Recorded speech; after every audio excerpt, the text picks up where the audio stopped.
Hello students, welcome to this video. यहाँ पे हम देखने वाले हैं कक्षा 12वीं का आपका अर्धवार्षिक परीक्षा का हिंदी का पेपर है। सभी क्वेश्चन बता दूंगा। ये क्वेश्चन जिस विद्यार्थी ने कर लिए बहुत अच्छा स्कोर अपनी परीक्षा में लाएगा, क्योंकि हमने फिजिक्स में आपको इंपॉर्टेंट क्वेश्चन इसी प्रकार से बताए थे जो कि आपके एग्जाम में बहुत ज़्यादा पूछे गए हैं। जैसा कि हम बताते हैं, है ना, हमने 2 अंक के, 3 अंक के, आपके 4 अंक के, 5 अंक के सभी क्वेश्चन कंप्लीट करवा दिए थे। वो सारे क्वेश्चन आए हैं, है ना, बहुत सारे क्वेश्चन आए हैं।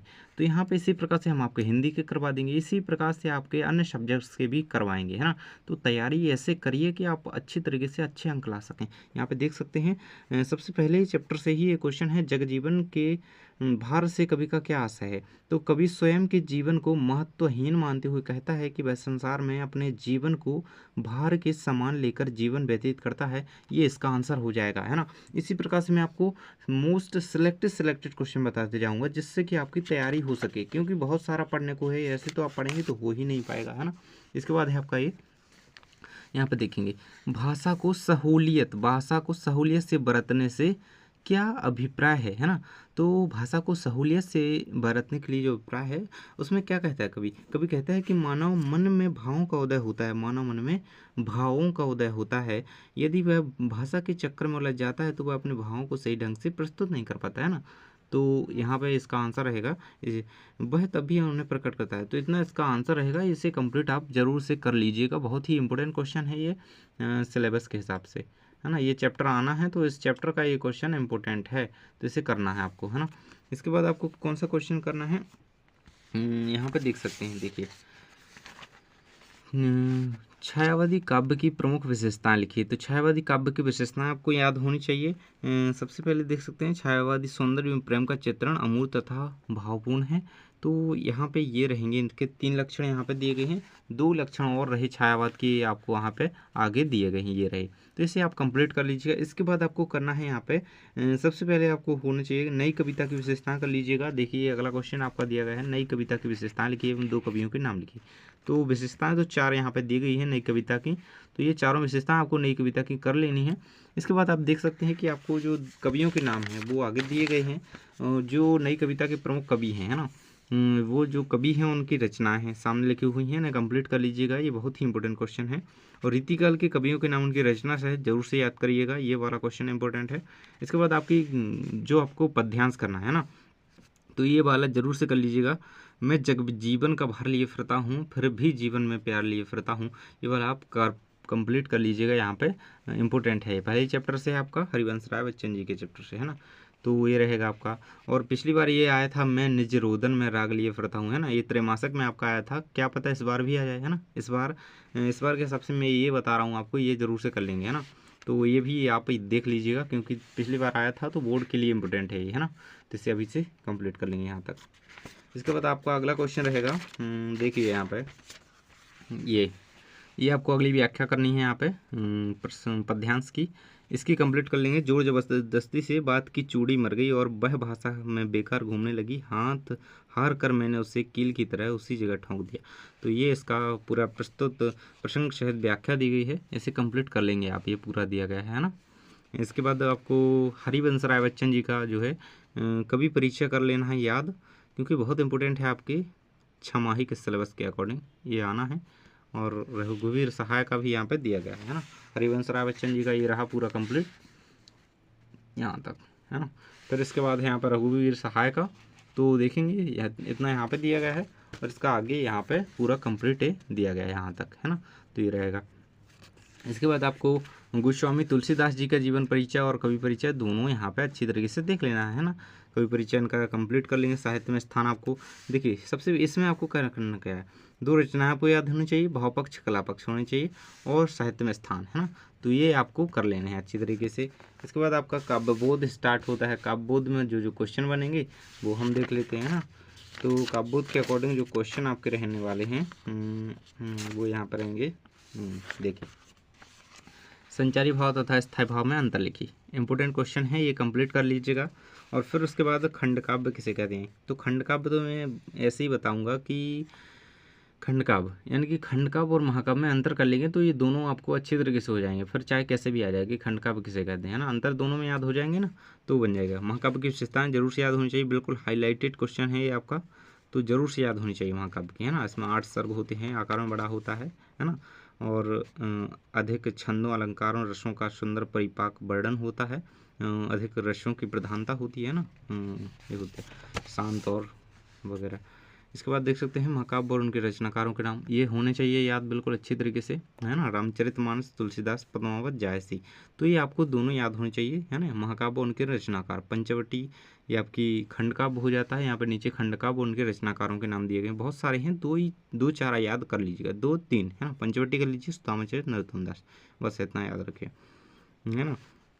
इसके बाद देख सकते हैं आपको प्रबंध काव्य और मुक्त काव्य। देखिए ये आपके सिलेबस से के हिसाब से इंपॉर्टेंट है, प्रबंध और मुक्त काव्य ये बहुत ही इंपॉर्टेंट है आपके सिलेबस के अकॉर्डिंग। यहाँ पे यही आपके में काव्य दिए गए हैं, तो इनके अंतर आपको जरूर से याद होना चाहिए। फिर महाकाव्य और खंड काव्य में तो मैंने बताया ही है, ये कंप्लीट होना चाहिए, है ना। और इसे अच्छी तरीके से कर लीजिएगा। इसके बाद देख सकते हैं हम आपके आगे जो क्वेश्चन बन रहे हैं, यहाँ पर रहेगा आपका भ्रांतिमान अलंकार की परिभाषा। जो अलंकार आपको करना है कंप्लीट, इसे करेंगे आप। भ्रांतिमान अलंकार को हम काव्य बोध देख रहे हैं अभी, है ना, तो इसे कंप्लीट कर लीजिएगा, है ना। जहाँ प्रस्तुत वस्तु को देखकर किसी विशेष समानता के कारण किसी दूसरी वस्तु का भ्रम हो जाता है ना, भ्रांतिमान, भ्रम हो रहा है तो भ्रांतिमान। इसके बाद आपको विरोधाभास अलंकार दिया गया है, इसकी परिभाषा भी आपको याद होनी चाहिए, तो ये कर लीजिएगा। इसके बाद आगे बढ़ते हैं। वर्णिक और मात्रिक छंद, है ना, ये दोनों, इनको अंतर के साथ याद रखेंगे। इसके बाद कवित्व छंद की परिभाषा, कवित्व और सवैया इन दोनों की परिभाषा याद रखिएगा। ये दी गई है आपको सामने, है ना, ये और ये, है ना। कवित्व में क्या होता है, कवित्व में 31 वर्णों वाली रचना कवित्व कहलाती है ना, जिसमें 31 वर्ण होते हैं वो कवित्व रचना, वो काव्य रचना कवित्व कहलाती है। इसके बाद यहाँ पे क्या होता है, सवैया में यह एक छंद है, यह 4 चरणों का सम पाद वर्ण छंद है। सवैया में 22 से लेकर 26 तक वर्ण होते हैं, ये रहेगा आपका, इसे कंप्लीट कर लीजिएगा। इसके बाद शब्द शक्ति, है ना, शब्द शक्ति जरूर से देखेंगे यहाँ पे, शब्द शक्ति और उसके भेद। शब्द शक्ति कितने प्रकार की होती है, 3 प्रकार की होती है, अभिधा, लक्षणा और व्यंजना, है ना, ये होती है ना शब्द शक्ति को याद रखेंगे। और इनके प्रकार ही इंपॉर्टेंट है ना, वैसे इसकी परिभाषा तो नहीं आएगी मुझे पता है। आपकी यहाँ पे प्रकार इसके याद होनी चाहिए आपको, इनके उदाहरण याद होने चाहिए, अभिधा, लक्षणा और व्यंजना की। शब्द शक्ति के भेद उदाहरण से लिखिए, तो अभिधा बालिके, है ना, ये यहाँ पे भेदों के अकॉर्डिंग बताया गया है। तो देखिए अभिधा, व्यंजना और लक्षणा यहाँ पे तीनों दी गई हैं आपको, इनके उदाहरण के साथ दी गई हैं। देखिए अभिधा में क्या होता है, अभिधा में जिस शब्द के श्रवण मात्र से उसका परंपरागत प्रसिद्ध अर्थ सरलता से समझ आ जाए, तो वहाँ पे क्या होता है, अभिधा शब्द शक्ति। उदाहरण दिया गया, बैल एक उपयोगी पशु है ना। इसके बाद लक्षणा में क्या होता है, लक्षणा में अभिधा के द्वारा मुख्य अर्थ का बोध ना हो, तब उस शब्द के अर्थ का बोध कराने वाली शक्ति को लक्षणा शब्द शक्ति कहते हैं। महाराणा प्रताप मेवाड़ के सिंह थे, है ना, रामू तो गधा है, ये रहेंगे इसके उदाहरण। इसके बाद आपको अगला दिया है व्यंजना शब्द शक्ति, ये आपको याद होना चाहिए। इसके बाद आपको क्या करना है, ओज गुण, है ना, जो गुण होती है ना, प्रसाद गुण हो गया, ओज गुण हो गया, माधुर गुण, ये होने चाहिए। तो प्रसाद गुण, ओज गुण और माधुर गुण, इन तीनों को उदाहरण के साथ याद रखेंगे तो बहुत अच्छी बात है। उदाहरण याद रखिएगा बस, फिर आप तो लिख देंगे, है ना। माधुर गुण ये रहेगा, मधुर मधुर मेरे दीपक जल, है ना, माधुर गुण का उदाहरण है, ये रहेगा। इसके बाद यहाँ पे आगे बढ़ेंगे। और बिंब विधान, देखिए बिंब बहुत इंपॉर्टेंट है आपके सिलेबस में। बिंब विधान क्या है, तो बिंब कंप्लीट करके रखिएगा, ये सारा क्वेश्चन यहाँ पे दिया गया इसका, ये कंप्लीट करके रखेंगे। अब हमारा आरोह भाग 2, यानी कि आरोह गद्य खंड स्टार्ट होता है यहाँ से। हम ये देखिए, है ना, ऑब्जेक्टिव है, ये आपको अलग से कंप्लीट करवा दूंगा। पहले मैं आपको ये बता दूँ कि आपको क्वेश्चन कौन कौन से करने हैं। यहाँ पे देख सकते हैं भक्तिन, तो भक्तिन का वास्तविक नाम क्या था, वह अपने इस नाम को क्यों छुपाती रही, है ना। तो भक्तिन का वास्तविक नाम था लक्ष्मण, है ना, तो वह क्यों छुपाती थी, लक्ष्मण या लक्ष्मी था, जिसका अर्थ है धन की देवी। तो इस प्रकार से इसका पूरा आंसर यहाँ पर कंप्लीट दिया गया है, इतना आंसर आप इसे कंप्लीट कर लीजिएगा इस चैप्टर से, है ना। इसके बाद परचेजिंग पावर, परचेजिंग पावर से लेखक का क्या आशय है ना, ये बहुत ही इंपॉर्टेंट क्वेश्चन है, इसे कंप्लीट कर लेंगे। इसके बाद आप देखेंगे आपका अगला क्वेश्चन यहाँ पे दिया गया है, लेखक जैनेंद्र कुमार के बारे में यहाँ पे दिया गया है। लेखक जैनेंद्र कुमार बाजारूपन से क्या तात्पर्य है इनका, है ना, लेखक जैनेंद्र कुमार का बाजारूपन से क्या तात्पर्य है, ये कंप्लीट कर लेंगे आप। बहुत ही इंपॉर्टेंट क्वेश्चन है, इतना सा क्वेश्चन है, बस 2-3 बार पढ़िए, आपको आसानी से याद होने चाहिए। इसके बाद देख सकते हैं काले मेघा पानी दे से लेखक का क्या तात्पर्य है, ये क्वेश्चन कंप्लीट कर लेंगे बस, है ना। इसके बाद आपका अगला क्वेश्चन यहाँ पे दिया गया है, लुट्टन का बचपन कैसा था, है ना, लुट्टन पहलवान की बात की जा रही है, लुट्टन का बचपन कैसा था, ये वाला क्वेश्चन बहुत ही इंपॉर्टेंट क्वेश्चन है। लुट्टन सिंह पहलवान के माता पिता का उसके बचपन में ही देहांत हो गया, है ना, छोटी उम्र में ही शादी कर देने के कारण उसकी विधवा सास ने ही पाल पोस कर बड़ा किया। वह बचपन में गाय चराता ताज़ा दूध पीता और नियमित व्यायाम करता था, है ना, तभी पहलवान बना। ये रहेगा इसका आंसर। इसके बाद देखेंगे ये सारे क्वेश्चन कंप्लीट करने हैं आपको। यहाँ पे देखिए इसके हम गद्यांश बता दें कि आपको क्या करना है गद्य खंड से। तो गद्य खंड से गद्यांश आपको भक्तिन का ये कर लेना है। भक्तिन और मेरे बीच में सेवक स्वामी का संबंध है। हाँ, यहाँ से स्टार्ट करते हुए यहाँ पे ख़त्म होता है और ये इसकी संदर्भ प्रसंग सहित व्याख्या यहाँ पे आपको दिख रही होगी, है ना। तो इसे आप कंप्लीट करते हुए चलेंगे। यहाँ तक है और आगे थोड़ी और यहाँ पे दी गई है। यहाँ तक आपका यहाँ पे इसका लास्ट हो जाता है। ये रहेगी इसकी लास्ट तक। इसके बाद आपको देखना है एक और आपकी व्याख्या बताऊंगा मैं यहाँ पे। बाजार में एक जादू है, वह जादू आँख की राह काम करता है। तो ये वाला आपको याद रखना है और इसका हम देखेंगे संदर्भ प्रसंग सहित व्याख्या क्या रहेगी इसकी। तो ये रहेगी, देखिए तो यहाँ पे दी गई है, व्याख्या दी गई है ना। किस चैप्टर से लिया गया है वो आपको पता होनी चाहिए, है ना। संदर्भ प्रसंग क्या रहेगा, है ना, भक्ति पाठ से लिया गया है। तो ये रहेगा आपका। इसके बाद आगे बढ़ेंगे। ये सारे तो मैंने आपको बता दिए कि आपको क्या करना है ना। भाषा बोध के अकॉर्डिंग जो क्वेश्चन आपके बनेंगे सब सारे क्वेश्चन देख लेते हैं हम। काव्य बोध कंप्लीट कर चुके हैं। देखिए सबसे इम्पोर्टेंट टॉपिक है निपात इसमें, है ना, भाषा बोध में। तो ये आपको पता होना चाहिए भाषा बोध में, है ना। अच्छी तरीके से इसे कंप्लीट कर लेंगे। भाषा बोध में निपात की परिभाषा उदाहरण से लिखिए। निपात शब्द का उदाहरण भी आ सकता है ना, तो याद रखिएगा ये उदाहरण दिए गए हैं, है ना। ये सारे उदाहरण ही दिए गए हैं ना। और ये यहाँ पे निपात शब्द की परिभाषा भी दी गई है, तो ये याद रखिएगा बस, है ना। इसके बाद आगे बढ़ते हैं हम। आपको मिश्रित वाक्य किसे कहते हैं, संयुक्त वाक्य, मिश्रित और संयुक्त वाक्य दोनों को समझ लीजिएगा। निरंतर टाइप देखेंगे तो आपको याद हो जाएगा, है ना। ये दोनों कंप्लीट कर लीजिएगा। इसके बाद देख सकते हैं यहाँ पे मुहावरा और लोकोक्तियाँ। मैं क्वेश्चन बताते जा रहा हूँ, समझाने में अभी टाइम नहीं है उतना, वीडियो लंबा हो जाता है। इतने ही आप अच्छी तरीके से देखते जाइए। मुहावरे और लोकोक्तियों में अंतर बिल्कुल रखा मिलेगा आपको, बिल्कुल करके रखना है, बहुत ही इंपॉर्टेंट है ना। चलिए आगे बढ़ते हैं यहाँ पे अगले क्वेश्चन की ओर। यहाँ पे अगला है आपका राष्ट्रभाषा की विशेषताएं लिखिए। तो आपको राष्ट्रभाषा की विशेषताएं जरूर से याद होनी चाहिए। ये विशेषताएं याद करके रखिएगा। यहाँ पे विशेषताएं राष्ट्रभाषा की दी गई हैं, हाईलाइटेड हैं, आपको देख लेना है अच्छी तरीके से। इसके बाद आप देख सकते हैं नीचे राजभाषा और राष्ट्रभाषा में अंतर। देखिए शायद ये पिछली बार आया था, इसलिए आपको अभी से करके रखना है ना, बोर्ड के लिए बहुत इंपॉर्टेंट है। तो ये कर लेंगे यहाँ पे, और आगे दिए गए हैं 2 अंतर। इसके बाद आगे बढ़ेंगे। यहाँ पे हमारा बितान भाग 2 यहाँ से स्टार्ट होता है ना, बितान का भाग 2, है ना। तो इससे जो यशोधर बाबू वाला है ना, ये सबसे ज़्यादा इंपॉर्टेंट क्वेश्चन इस चैप्टर का। सिल्वर वेडिंग का आयोजन क्यों हुआ था, है ना। तो क्यों हुआ था, क्योंकि यशोधर बाबू की शादी के 25 वर्ष पूरे हो गए थे, इसलिए सिल्वर वेडिंग का आयोजन हुआ था। ये याद रखेंगे, है ना। ओके, इसके बाद देखेंगे यहाँ पे नीचे दिया गया है यशोधर बाबू के चरित्र की विशेषताएं लिखिए, है ना।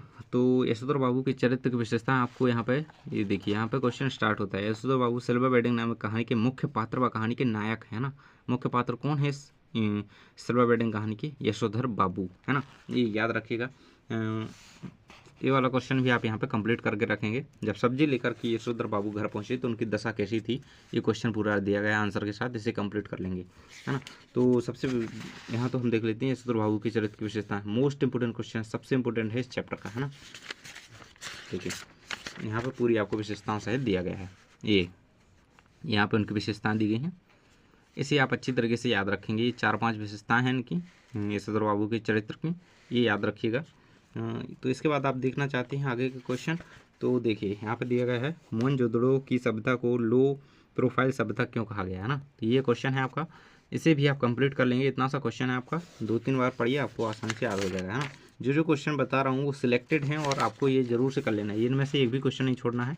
यहाँ पर देख सकते हैं जनसंचार माध्यम से क्वेश्चन देख रहे हैं। जनसंचार माध्यम की प्रमुख विशेषताएं लिखिए, तो याद होनी चाहिए। जनसंचार माध्यम के उदाहरण भी याद होने चाहिए, है ना। तो हर बार ही आते हैं, आने ही हैं, इसलिए करके रहिए, है ना। प्रिंट मीडिया के बारे में जान के रखेंगे। तो इस प्रकार से ये क्वेश्चन रहेंगे आपके, है ना। देख सकते हैं जनसंचार माध्यम के प्रिंट माध्यम क्या है ना, प्रिंट मीडिया के बारे में पढ़ के रखेंगे। और आगे के क्वेश्चन बताऊँ, यहाँ पर देखिए पत्रकारीय लेखन क्या है, ये क्वेश्चन कंप्लीट करके रखेंगे, है ना। इसके बाद देख सकते हैं आगे क्वेश्चन हम बताएं आपके अपठित बोध में आपको कौन सा करना है। देखो ये तो हर बार नया ही आता है, इसमें क्या ही बताऊं, लेकिन आपको एक आइडिया बता देता हूं उसको कंप्लीट करने का, है ना। कंप्लीट करने का आइडिया बता देता हूं।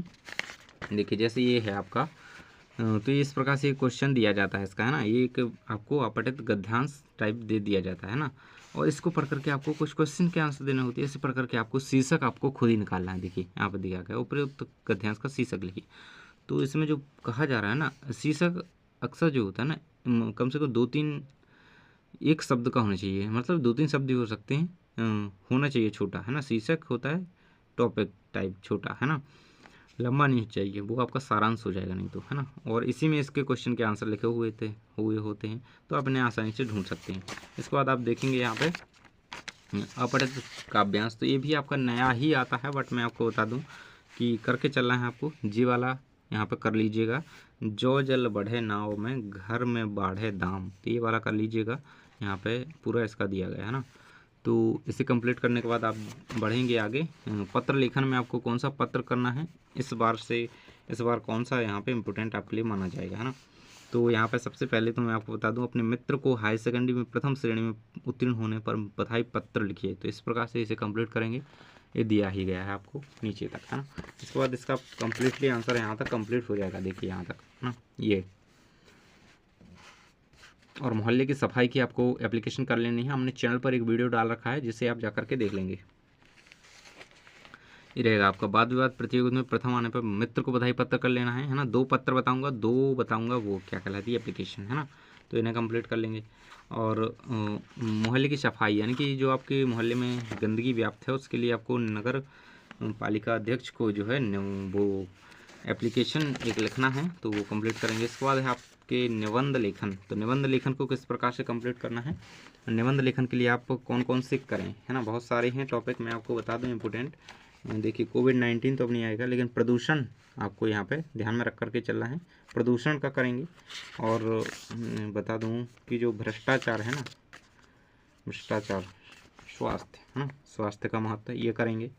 और साहित्य और समाज, है ना, इस पर आपको भाव पल्लवन भी कर लेना है, नीचे दिया गया देखिए साहित्य और समाज, इसका कर लेंगे। देखिए आपके पास तो है बुक, लेकिन मैं इंपॉर्टेंट बता रहा हूँ कि आपको यही करना है। देखिए तो मैंने आपके सारे इंपॉर्टेंट क्वेश्चन लगभग कंप्लीट करवा दिए हैं। ये सारे क्वेश्चन जिस भी विद्यार्थी ने कंप्लीट कर लिए, बहुत अच्छा स्कोर यहाँ पे अपनी अर्धवार्षिक परीक्षा में कंप्लीट करेगा। और इसी प्रकार से यदि आप तैयारी करते रहे तो आपकी वार्षिक परीक्षा में आपको टॉप करने से कोई नहीं रोक पाएगा, है ना। इन क्वेश्चंस को अच्छी तरीके से पढ़िए, और मैं जल्दी ही अगले वीडियो लेकर के आऊँगा जिसमें आपके ऑब्जेक्टिव कंप्लीट करवा दूंगा। थैंक्स फॉर वॉचिंग, मिलते हैं अगले वीडियो में।